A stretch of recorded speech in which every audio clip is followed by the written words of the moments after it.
El legado, de Virginia Woolf. Para Sissy Miller. Gilbert Clarendon, cogiendo el broche de perlas que se encontraba entre anillos y broches en la mesilla del cuarto de estar de su esposa, leyó las palabras: para Sissy Miller, con mi afecto. Era muy propio de Angela haberse acordado incluso de Sissy Miller, su secretaria. Sin embargo, pensó Gilbert Clarendon una vez más que Angela lo hubiera dejado todo en tan buen orden, un obsequio para cada uno de sus amigos. Parecía que hubiera previsto que iba a morir. Sin embargo, gozaba de perfecta salud cuando salió de casa aquella mañana hacía 6 semanas, cuando bajó de la acera en Piccadilly y el coche la mató. Gilbert Clarendon esperaba a Sissy Miller. Le había pedido que acudiera. Le debía, pensaba Gilbert, después de tantos años a su servicio, aquella muestra de consideración. Sí, siguió pensando mientras esperaba sentado. Era raro que Angela lo hubiera dejado todo en tan buen orden. Había legado a todos sus amigos una muestra de su consideración y afecto. Cada anillo, cada collar, cada menuda caja china, sentía pasión por las cajitas, llevaba anejo un nombre. Y en cada objeto había unas palabras de recuerdo de él, de Gilbert. Esto era un regalo que él le había hecho. Esto otro, el delfín esmaltado con ojos de rubí, lo había descubierto ella en una calleja de Venecia. Gilbert aún recordaba el grito de gozo que Angela había emitido al verlo. Naturalmente, Angela no había dejado nada especial para él, a menos que fuera su diario, 15 menudos volúmenes que estaban allí, forrados en cuero verde, a sus espaldas, sobre el escritorio. Desde el día en que se casaron, Angela llevó un diario. Algunas de sus, no podía llamarlas peleas, sino solo escaramuzas, habían sido causadas por el diario. Cuando Gilbert llegaba a casa y encontraba a Angela escribiendo, Angela siempre cubría con la mano su escritura. No, no, no. A Gilbert le parecía oír: cuando me haya muerto, quizá. De manera que le había dejado sus diarios a modo de legado. Era lo único que no habían compartido mientras Angela vivió. Pero Angela siempre había dado por seguro que él moriría antes que ella. Si solo hubiera meditado por un instante y si hubiera pensado lo que iba a hacer, ahora Angela estaría viva. Pero había bajado de la acera sin pensar, bruscamente, tal como dijo el conductor del automóvil en su declaración judicial. No, Angela no le dio ocasión de frenar. En este momento, el sonido de voces en la antesala interrumpió los pensamientos de Gilbert. «La señorita Miller, señor», anunció la doncella. Y la señorita Miller entró. Gilbert nunca la había visto a solas y menos todavía llorosa. La señorita Miller estaba terriblemente apenada y no era extraño. Para ella, Angela había sido mucho más que una persona que pagaba sus servicios. Había sido una amiga. Para él, pensó Gilbert, mientras le ofrecía una silla para que se sentara, la señorita Miller apenas se distinguía de cualquier otra mujer de su clase. Había millares de Sissy Miller, mujercitas vulgares con una cartera negra bajo el brazo. Pero Angela, con su talento para comprender al prójimo, había descubierto todo género de virtudes en Sissy Miller. Sissy Miller era la discreción personificada. Silenciosa, digna de confianza, de modo que se le podía contar todo y así sucesivamente. Al principio, la señorita Miller no pudo hablar. Se quedó sentada allí, llevándose el pañuelo a los ojos. Después hizo un esfuerzo. «Discúlpeme, señor Clarendon», dijo. Gilbert emitió un murmullo. Naturalmente, lo comprendía. Era natural. Podía imaginar lo que su esposa había significado para ella. «Fui muy feliz en esta casa», dijo Sissy, lanzando una mirada alrededor. Sus ojos quedaron fijos en la mesa escritorio detrás de Gilbert. En esa mesa trabajaban ella y Angela. Sí, ya que Angela compartía los deberes de Gilbert, lo cual es el destino propio de la esposa de un destacado político. Había sido Angela de suma importancia en la carrera de Gilbert. Éste las había visto a menudo sentadas en aquella mesa, Sisi ante la máquina de escribir, escribiendo las cartas que Angela le dictaba. Sin duda alguna, la señorita Miller también pensaba en esto. Ahora todo lo que Gilbert tenía que hacer era entregarle el broche que su esposa le había legado. Un obsequio un tanto incongruente al parecer. Mejor hubiera sido dejarle una suma en metálico, o incluso quizá la máquina de escribir. Pero allí estaba, para Sisi Miller, con mi afecto. Y, cogiendo el broche, Gilbert se lo entregó mientras pronunciaba el discursito que ya llevaba preparado. Le constaba, dijo, que Sisi sabría valorar el broche. Su esposa lo había lucido a menudo. Y Sisi contestó, mediante un discurso también preparado de antemano, diciendo que el broche sería siempre un objeto amado. Gilbert suponía que Sisi tenía otros vestidos en los que el broche no tendría un aspecto tan incongruente. Sisi vestía una chaquetita negra y una falda que parecía el uniforme de su profesión. Entonces Gilbert recordó. También ella iba de luto, desde luego. También ella había sufrido una tragedia. Un hermano hacia quien tenía gran afecto había muerto 1 o 2 semanas antes que Angela. ¿Fue un accidente? No lo recordaba. Solo sabía que Angela se lo había dicho. Angela, con su capacidad de comprensión, quedó tremendamente conmovida. Entretanto, Sisi Miller se había puesto en pie. Se estaba calzando los guantes. Evidentemente, tenía clara conciencia de que no debía ponerse pesada. Sin embargo, Gilbert no podía dejarla partir sin decirle algo referente al futuro. ¿Qué proyectos tenía la señorita Miller? ¿Podía ayudarla en algo? La señorita Miller tenía la vista fija en la mesa, ante la que se había sentado, frente a la máquina de escribir donde se encontraba el diario. Y perdida en sus recuerdos de Angela, nada dijo con referencia a la propuesta de Gilbert de ayudarla. Por un momento pareció no comprender las palabras de él. Por eso Gilbert repitió: ¿Qué proyectos tiene, señorita Miller? ¿Proyectos? Bueno, no hay problema, señor Clarendon, exclamó la señorita Miller. Por favor, no se preocupe por mí. Gilbert Clarendon interpretó estas palabras en el sentido de que la señorita Miller no necesitaba ayuda económica. Se dio cuenta de que era más oportuno hacer propuestas de este género por carta. Lo único que ahora podía hacer era decirle mientras estrechaba su mano: Recuerde, señorita Miller, que si en algo puedo ayudarla será para mí un placer. Después Gilbert abrió la puerta. Por un instante, junto a la puerta, como si se le hubiera ocurrido una idea repentina, la señorita Miller se detuvo.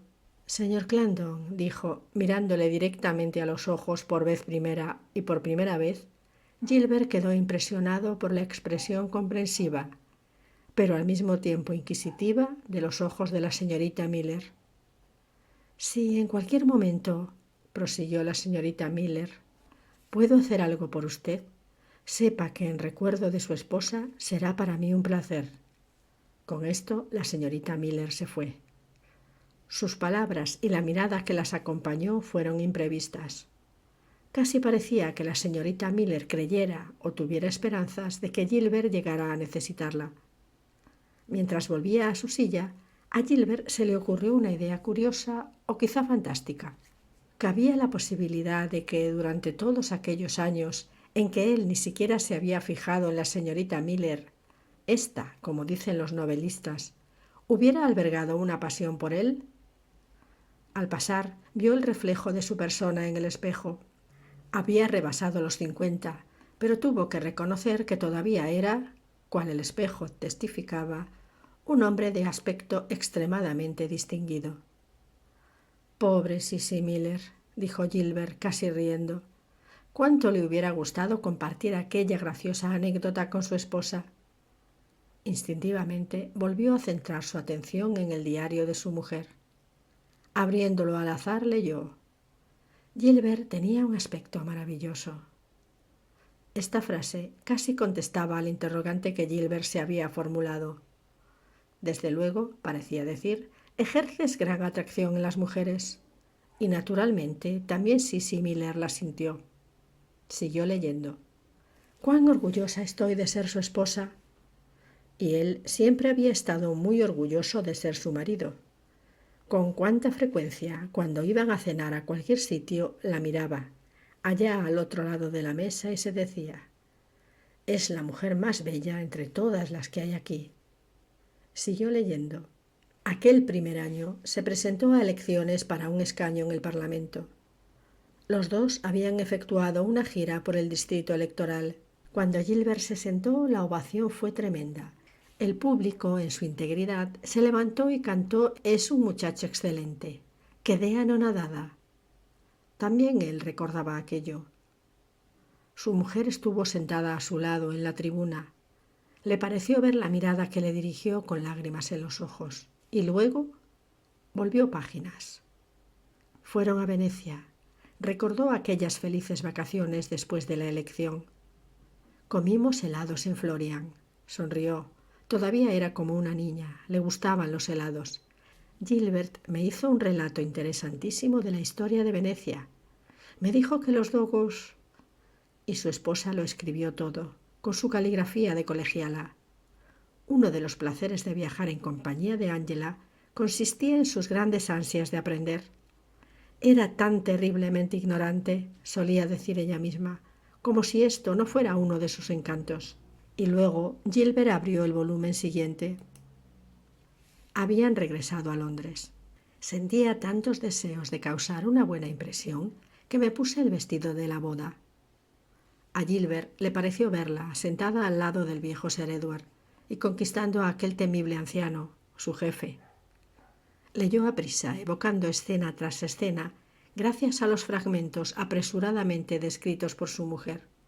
Cena en la Cámara de los Comunes, velada en casa de los Lovegroves. ¿Me daba cuenta de la responsabilidad que significaba ser la esposa de Gilbert?, me preguntó Lady L. Luego, al paso de los años, tomó otro volumen entre los que reposaban en la mesa escritorio. Él quedó más y más absorbido por su trabajo. Y ella, naturalmente, pasaba más y más tiempo sola. Para ella, evidentemente, fue una gran frustración no tener hijos. «Cuánto deseo», decía en una página, «que Gilbert tuviera un hijo». Cosa rara, él nunca lo había lamentado.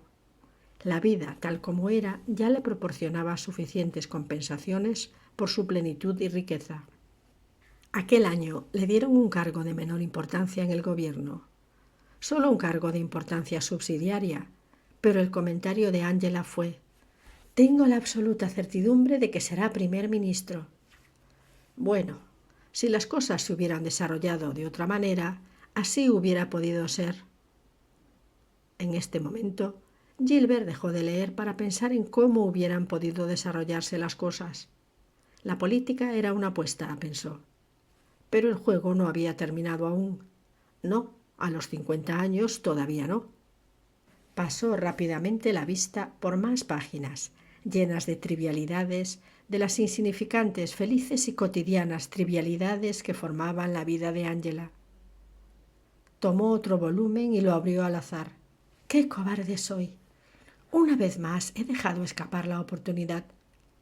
Pero me ha parecido un acto de egoísmo preocuparle con mis problemas cuando tiene tantas cosas en las que pensar. Y son tan pocas las veladas que pasamos a solas. ¿Qué significaba esto? Bueno, allí estaba la explicación. Hacía referencia a las actividades de Angela en el East End. Hice acopio de valor y por fin hablé con Gilbert. Reaccionó con gran bondad, con gran amabilidad. No formuló objeción alguna. Gilbert recordó la conversación. Angela le había dicho que se sentía una inútil, que estaba ociosa. Quería tener sus propias preocupaciones. Quería hacer algo. Se había sonrojado de manera encantadora, recordó Gilbert, al decir estas palabras sentada allí, en esta misma silla, para ayudar al prójimo. Él la trató con un poco de superioridad. ¿Acaso no era bastante ocuparse de él y de la casa? De todas maneras, si aquello de lo que había hablado la divertía, él no iba a formular objeción alguna. ¿De qué se trataba? ¿Un distrito? ¿Un comité? Lo único que le pedía era que el nuevo trabajo no perjudicara su salud. Bueno, y según parece, todos los miércoles Angela iba a Whitechapel. Gilbert recordó lo mucho que le desagradaban las ropas que Angela se ponía en aquellas ocasiones, pero al parecer tomó muy seriamente su trabajo. En el diario abundaban las referencias como esta. Vi a la señora Jones. Tiene 10 hijos. Su marido perdió un brazo en un accidente. Hice lo posible para encontrar un empleo para Lily. Pasó más páginas.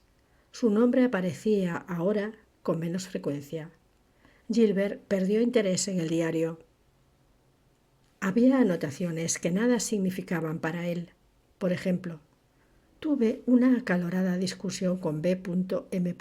acerca del socialismo. ¿Quién sería B.M.? Estas iniciales no le decían nada. Supuso que se trataría de alguna mujer a la que Angela había conocido en algún comité. B.M. atacó violentamente a las clases altas. Después de la reunión regresé a pie en su compañía e intenté convencerle. ¿Pero es un hombre de horizontes tan limitados? Bueno, ahora resultaba que B.M. era un hombre. Sin duda alguna, uno de esos intelectuales, como así mismo se llaman, violentos y, tal como Angela decía, con muy limitados horizontes. Al parecer, Angela le había invitado a que fuera a verla. B.M. ha venido a cenar y ha estrechado la mano de Minnie. Esta exclamación dio un nuevo matiz al cuadro mental que Gilbert se había formado. Parecía que B.M. no estaba acostumbrado a tratar doncellas. Había estrechado la mano de Minnie. Probablemente se trataba de uno de esos obreros domesticados que expresan sus opiniones en los salones de las damas de sociedad. Gilbert conocía a esos ejemplares y no sentía por ellos la más leve simpatía, fuera quien fuese el tal B.M. Y ahora volvía a aparecer. Fui con B.M. a la Torre de Londres. Dijo que la revolución ha de producirse forzosamente. Dijo que vivíamos en un paraíso de tontos. Sí, esta era una frase típica de los B.M. A Gilbert le pareció oírle. Y también podía verle con toda claridad. Un hombre pequeño y rechoncho, con descuidada barba, corbata roja, vestido de tweed como todos vestían, y que en su vida había trabajado de veras. Angela seguramente había comprendido al tipo. B.M. dijo unas cuantas cosas muy desagradables acerca de... El nombre de esta persona había sido cuidadosamente tachado. Le dije que no estaba dispuesta a escuchar ni un insulto más contra... Una vez más, el nombre estaba tachado. ¿Sería su propio nombre?, pensó Gilbert. ¿Era esta la razón por la que Angela tapaba tan aprisa la página cuando él entraba? Esta idea aumentó considerablemente su antipatía hacia B.M. El tipo había tenido la impertinencia de hacer comentarios sobre él en esta misma habitación. ¿Por qué Angela no se lo había contado? Era muy impropio de ella ocultarle cosas. Siempre fue la encarnación de la franqueza. Volvió más páginas, fijándose en todas las referencias a B.M. B.M. me ha contado su infancia. Su madre se dedicaba a hacer faenas. Cuando lo pienso apenas puedo soportar vivir en este lujo. 3 guineas por un sombrero. Si al menos Angela hubiera consultado estos problemas con él, en vez de atormentar su pobre cabecita con cuestiones que, por su complejidad, ella no podía comprender. B.M. le había prestado libros. Karl Marx, La próxima revolución. Las iniciales B.M., B.M., B.M. se repetían constantemente. Pero, ¿por qué no escribía el nombre entero? En el empleo de esas iniciales había un matiz de confianza, de intimidad impropio de Angela. ¿Es que le llamaba B.M. así, en sus propias narices? Siguió leyendo. B.M. vino inesperadamente después de la cena. Afortunadamente estaba sola. De esto solo hacía un año. Afortunadamente. ¿Por qué afortunadamente estaba sola? ¿Dónde estuvo él aquella noche? Miró el día en su agenda. Fue la noche de la cena en Mansion House. Y B.M. y Angela habían pasado la noche a solas. Intentó recordar la velada. Cuando regresó, ¿estaba Angela esperándole? ¿Se encontraba el cuarto en la disposición habitual? ¿Había vasos sobre la mesa?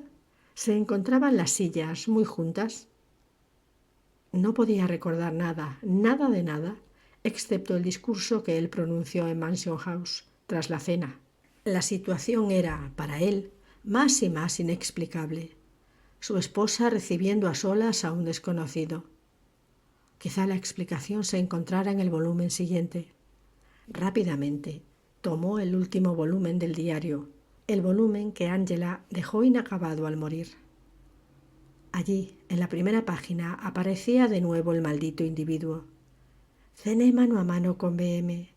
Se excitó en gran manera. Dijo que ya había llegado el momento en que nos comprendiéramos. Intenté hacerle entrar en razón, pero no quiso. Me amenazó diciendo que si yo no...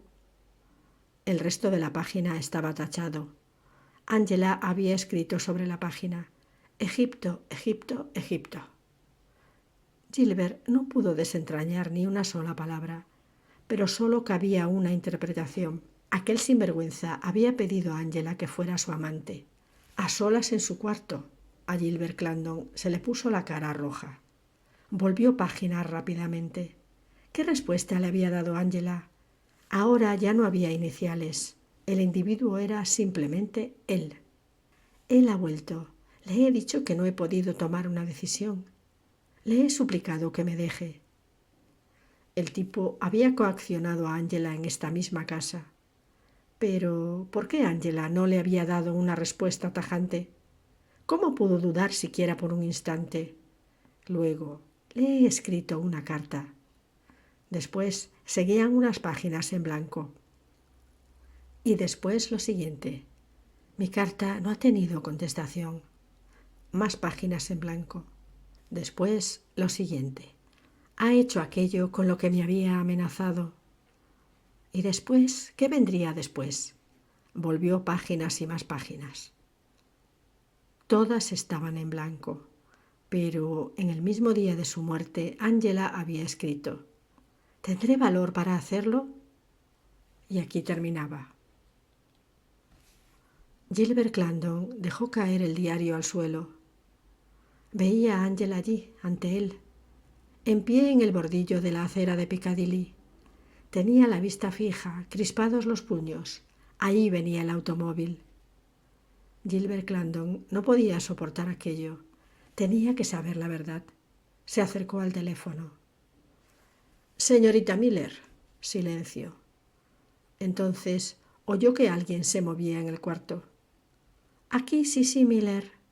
Por fin la voz de la señorita Miller contestaba. Con voz de trueno, Gilbert le preguntó: ¿Quién es BM? Podía oír el tic-tac del barato reloj en la repisa del hogar, allá. Después oyó un largo suspiro y por fin Sissy Miller contestó: Era mi hermano. Era su hermano. El hermano que se había suicidado. Oyó que Sissy Miller le preguntaba: ¿Quiere alguna otra aclaración? —¡Ninguna! —gritó Gilbert. —¡Ninguna! Gilbert había recibido su legado. Angela le había dicho la verdad. Bajó del bordillo para reunirse con su amante. Bajó del bordillo para escapar de él, de Gilbert.